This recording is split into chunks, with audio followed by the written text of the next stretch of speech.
Teachers and parents often want to know what supports optimal functioning in the classroom. Why do some children learn so easily, while others, even though they are intelligent, struggle to learn at school? One answer lies in the way in which humans can regulate their executive functioning. In short, executive functions are the brain's control of its own information processing. Executive functions are the functions used to manage attention, emotions, and the pursuit of goals. Executive functions are commonly referred to as the Chief Executive Officer, or CEO of the brain. Our executive functions regulate a big part of our daily lives and are recognizable in the following ways: in our ability to regulate responses and control our emotions, in the way in which we remember instructions and what to do while we are doing it, in our proficiency to switch between tasks and be flexible while doing tasks, in the capability to sustain attention and see tasks and projects through to the end with goal-directed persistence, in the ability to organize and initiate tasks, and in our competence at planning and prioritizing and managing our time effectively. Executive functions are divided into three main or core categories, namely working memory, cognitive flexibility, and inhibitory control. So what is working memory? Working memory is the ability to keep a thought or concept in mind while performing other tasks or activities. In class, this could be remembering the teacher's instructions while doing a task such as copying from the board. In terms of working memory, this might be a child that when you speak to them or ask them to do something, it's as if instructions are going straight in one ear and straight out the next.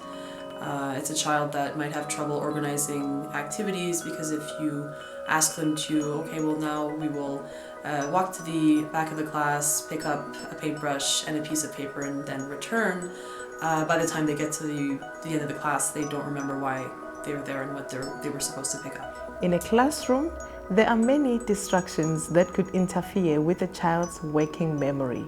This is because working memory requires that you monitor the information or your behavior as part of completing goal-directed actions.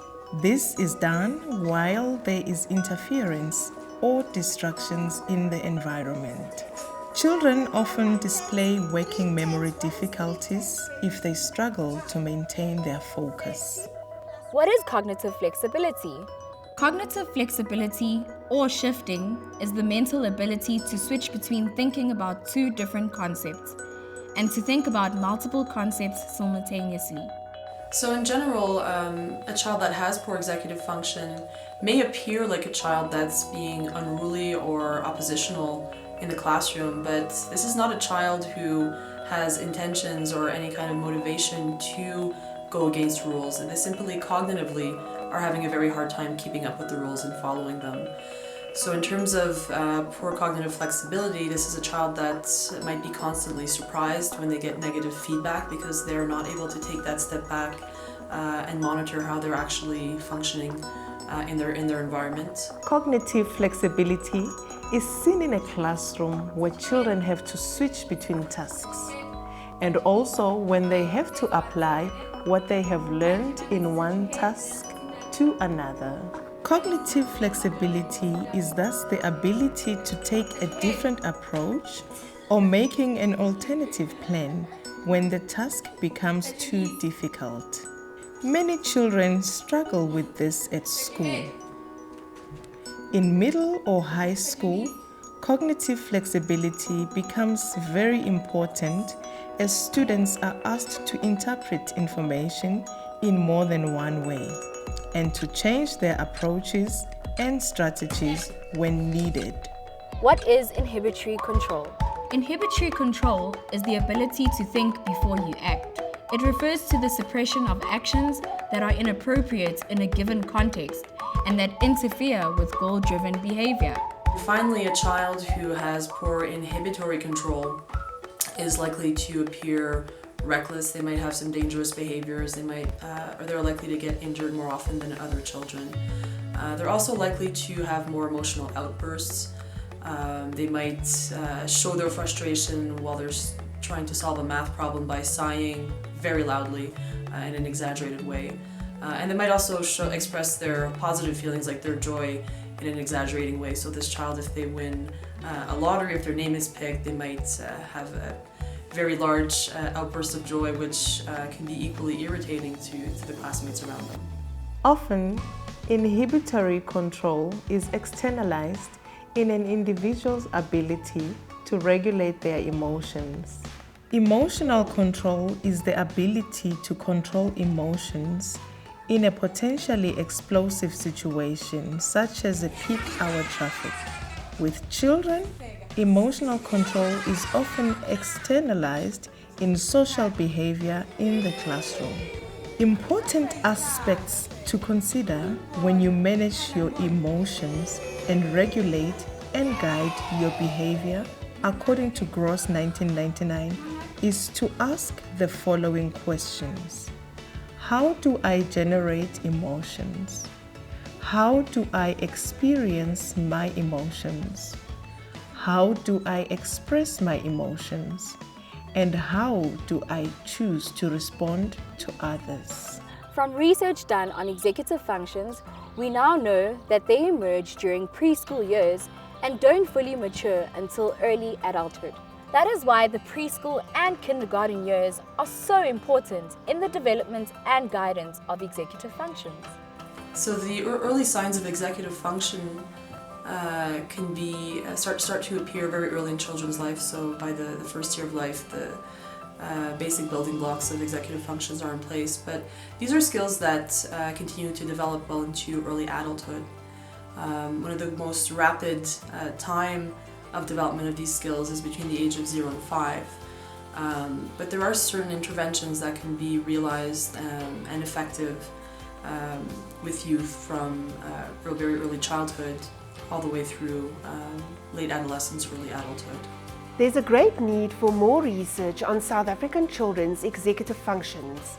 We are currently conducting a few studies focusing on children in the preschool and the foundation or elementary phase. In our research, we have found that South African children display the same developmental outcomes and difficulties with executive functioning as is found in research elsewhere in the world. Whilst doing our research, we have once again become very cognizant of the important role of the child's environment and the influence of context on development. In South Africa, many children come to school hungry. So when we did different versions of, for instance, the classic marshmallow test to study children's inhibitory control, we had to make sure that the children had a meal before we executed the test. In this way, we could ensure that our results were reliable and that we were testing what we set out to test. Here is an example of the marshmallow test in a South African context.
conducting some interesting research on executive functions and children's maths.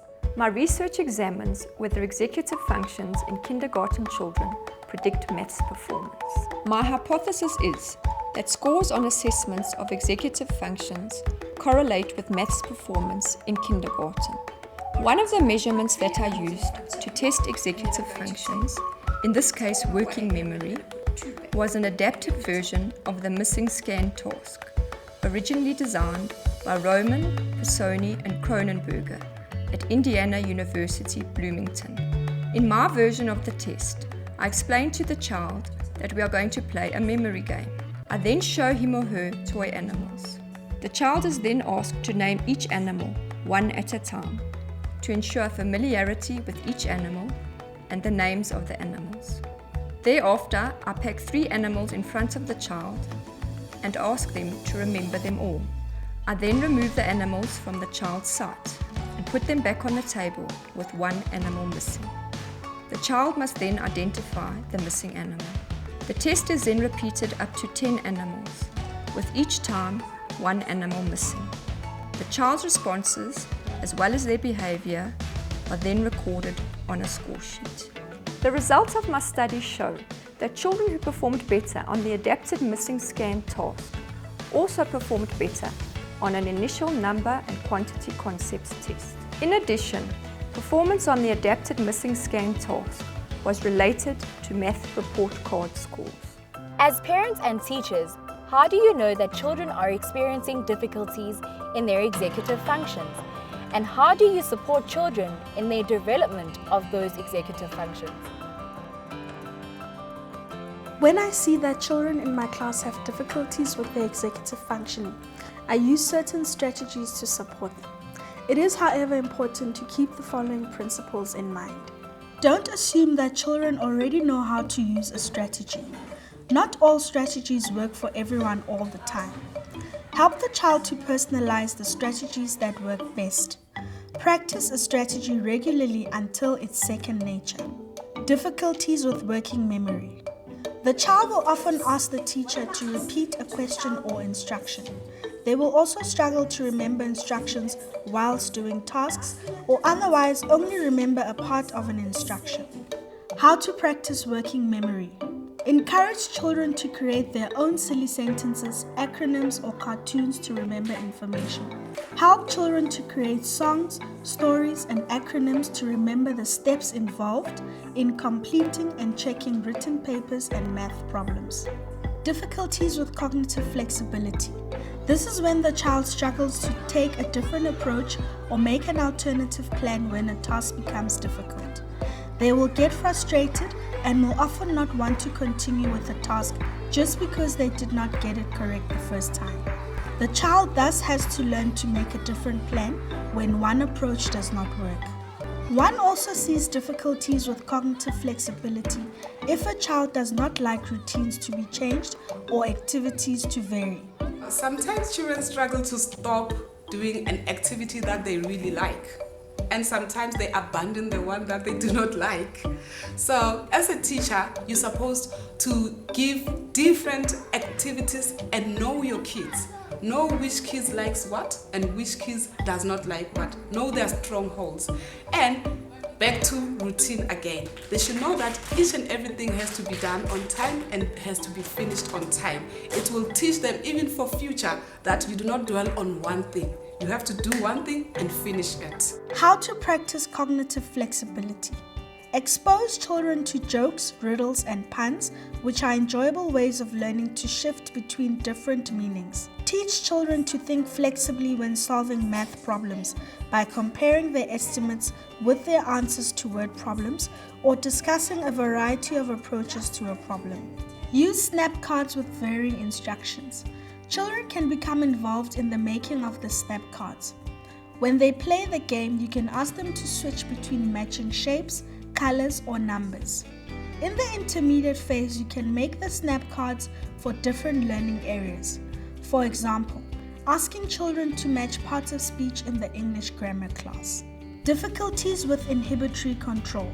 This is most observable when you have children in your class who often act before they think. You can see these difficulties with impulse control, when they will, for instance, shout out an answer or put up their hands even before you had asked the full question. And when you ask them to answer, they will often not know how to respond. How to practice inhibitory control. Freeze dance. This is a game where you play music, and when the music stops, children must freeze in a position until the music starts again. When I use the freeze dance or the stage game, I use it in order for me to be able to see if learners are able to follow instructions. For learners that cannot follow instructions, they will continue even when the word freeze or stop had been used. But for learners that are able to follow instructions, they're able to stop and wait for the next cue. So it is very important as a teacher that you use different ways in order to achieve different kind of things that you want to see in your learners. Follow the leader. Different children can take turns to be the leader, and the other children must follow their actions.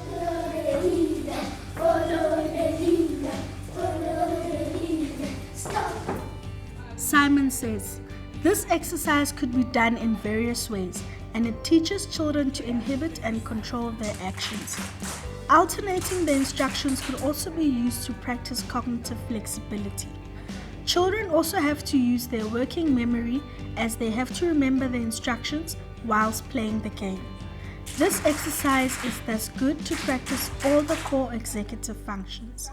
We hope that you found this film on executive functions informative.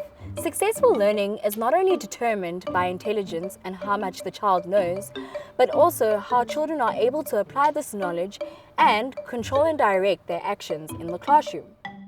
For more information on this and many other topics on child development, visit the University of Johannesburg's Knowledge for Action website.